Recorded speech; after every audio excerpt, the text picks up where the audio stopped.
So guys, आज के दिन हम फाइनली वापस आ चुके हैं जियो फाइनेंशियल सर्विसेज लिमिटेड में आपके रेजिस्टेंस रेंज में। भैया कौन सी है रेजिस्टेंस रेंज? पहली बार चैनल पर आए हैं, मालूम नहीं, कोई बात नहीं, चिंता मत करो, सब चीजें यहां पर आपको इस वीडियो के अंदर मिलने वाली है। जियो फाइनेंशियल सर्विसेज से रिलेटेड इंपॉर्टेंट न्यूज भी है। क्या है वो न्यूज, देखते हैं। शुरुआत करते हैं वीडियो की। यहां पर चैनल को सब्सक्राइब कर देना और वीडियो को लाइक भी कर दिया करो यार, अच्छा लगता है।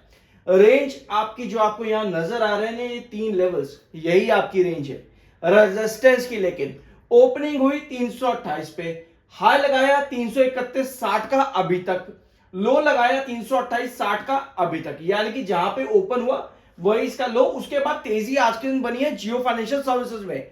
लेकिन ये दोनों ही आपके रेजिस्टेंस रेंज के बीच में आते हैं, 328 332 दोनों रेजिस्टेंस रेंज के बीच में आते हैं। कल की क्लोजिंग कहां पर आपकी बनी थी?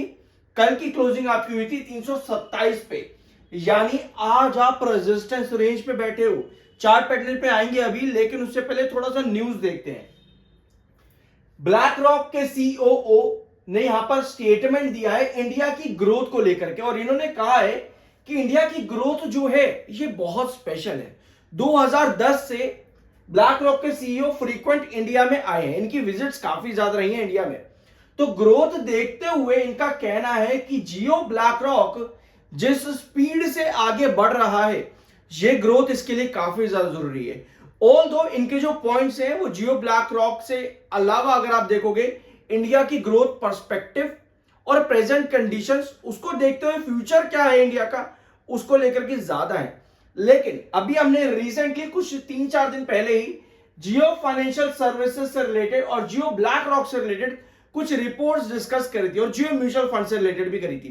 ठीक है, उस वीडियो में हमने डिस्कस किया था कि AI technology and technology advancement का जिस बिजनेस पे जियो म्यूचुअल फंड और जियो ब्लैक रॉक आने वाले फ्यूचर में स्टेप रख रहा है, मतलब अभी रख चुका है, आने वाले फ्यूचर में जो उसका डाइवर्सिफिकेशन एस्टैब्लिशमेंट हो चुका है, जो उसका डाइवर्सिफिकेशन और ग्रोथ होगा, उसका फायदा जो अभी तक इस सेक्टर इतने सालों से चल रहा था और पुरानी पुरानी कंपनी जो चलती हुई आ रही हैं, जियो ब्लैक रॉक और जियो म्यूचुअल फंड को, कंपनी के इन दो नए सेगमेंट्स को उसका फायदा आज से ही मिलेगा। तो ग्रोथ पर्सपेक्टिव ज्यादा हो जाता है। ओवरऑल कंपनी के सीईओ का यह स्टेटमेंट है इंडिया की ग्रोथ और जियो ब्लैक रॉक सर्विसेज के बिजनेस को देखते हुए। अब आते हैं आपके दूसरे स्टेटमेंट, जो कि जियो ब्लैक रॉक के एमडी और सीईओ की तरफ से आया है, जिनका नाम है सिद्ध स्वामीनाथन। ठीक है, ये आपके ब्लैक रॉक के 1.2 ट्रिलियन डॉलर्स के 500 इंडेक्स पोर्टफोलियोज को भी पहले हैंडल कर चुके हैं। और इनके स्टेटमेंट्स हैं कि भैया पोर्टफोलियोज हैंडल करना और इंडेक्स को हैंडल करना बहुत मुश्किल काम है, is hard work and requires minimising both transaction cost and market impact specially during rebalancing.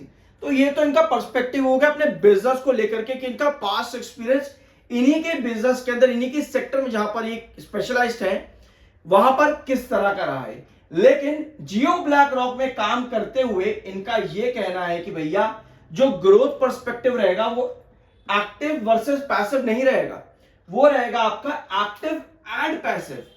ये ग्रोथ पर्सपेक्टिव इनका यहां पर रहने वाला। तो ऑप्टिमिस्टिक स्टेटमेंट्स कहीं ना कहीं आ रहे हैं कंपनी के जो जियो ब्लैक रॉक ज्वाइंट वेंचर है उनके सभी जो भी मैनेजमेंट, 2-4 मैनेजमेंट है उनकी तरफ से। तो ये स्टेटमेंट्स आपके हैं। इसके अलावा एक न्यूज और थी, मैं शायद समय लेना उसको भूल गया हूं यहां पे, खैर कोई बात नहीं, अगले वीडियो में उसको कवर कर लेंगे। एक न्यूज और थी आपकी, उसको मैंने स्क्रीन ले नहीं पाया मैं उसका, कोई बात नहीं, अगले वीडियो में उसको यहां पर लेंगे। सो वॉल्यूम कल के सेशन में आपको ड्रॉप हुआ था, जो कि वीकली मंथली बेसिस पर कम है। आज भी अभी हम मिड डे में और 66 लाख का वॉल्यूम है, लगभग 1:30 बजे के आसपास 66 लाख का वॉल्यूम है। कल आपका लो वॉल्यूम, डिलीवरी भी यार कम थी थोड़ी सी, लेकिन स्टिल मैनेज यहां पर कर गया स्टॉक। रीजन अगर हम यहां पर देखें कि हमारे पास कुछ है यहां पर अभी। ठीक है, टेक्निकल पॉइंट ऑफ व्यू पे आते हैं पहले। एमएफआई 73.8 का है, जो कि बेयरिश है, ओवरबोट है, पुल बैक की कंडीशन बताता है। 56.4 का आपका आरएसआई है, न्यूट्रल है, अभी ज्यादा कंडीशंस बुरी नहीं है टेक्निकल्स अकॉर्डिंग। लेकिन फिर वही बात आती है कि अगर आप पिछले 6 महीनों से या 4 महीनों से भी जियो फाइनेंशियल सर्विसेज को रेगुलर देख रहे हो, तो आपको एक चीज पता है कि आज से 6-4 महीने पहले तक जियो फाइनेंशियल सर्विसेज इस तरह के टेक्निकल्स पर जो कि 70s या 60s के पास हो, वहां पर रिबाउंड नहीं करता था, वहां से नीचे की तरफ करेक्शन लेके आ जाता था। लेकिन पिछले 6 महीनों में 60s और 70s के टेक्निकल जियो फाइनेंशियल सर्विसेज के लिए रेजिस्टेंस ब्रेकआउट में काफी ज्यादा अप्रोप्रिएट रहे हैं। फिर चाहे वो आपका रेजिस्टेंस 282 का रहा हो, 292 का या 305 के आसपास का, हर बार ये कहानी देखने को मिली है पिछले 4 से 6 महीनों के अंदर। जाकर के डाटा जरूर चेकआउट करना अगर आप पहली बार चैनल पर विजिट कर रहे हो। अभी सेलिंग थोड़ी सी हाई है, 30,59,000 इस समय सेल पर है और 13,62,000 बाय पर है, यानी कि रेशियो बहुत बड़ा है बायर और सेलर के बीच में।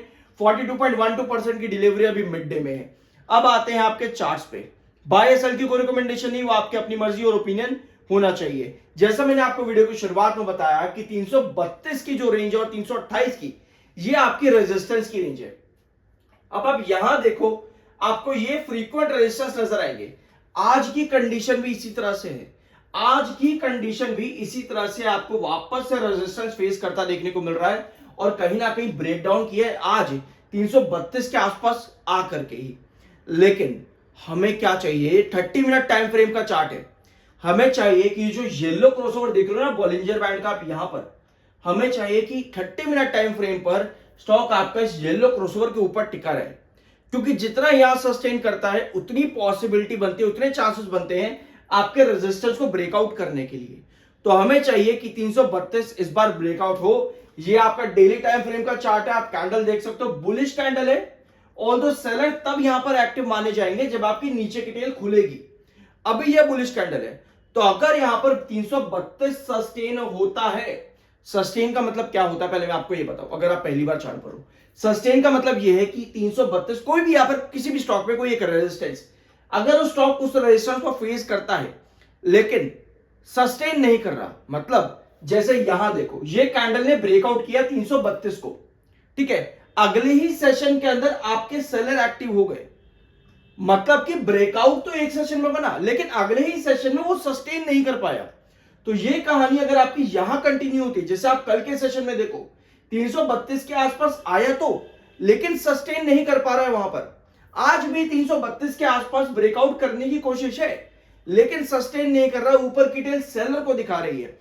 तो अगर ये कंडीशन आपकी रहती है, वहां पर रेजिस्टेंस के ऊपर सस्टेन करने की पॉसिबिलिटी कम हो जाती है काफी ज्यादा। तो आई होप कि ये पॉइंट आप यहां पर समझ चुके होंगे कि ब्रेकआउट और ब्रेकआउट की सस्टेनेबिलिटी क्यों ज्यादा जरूरी होती है।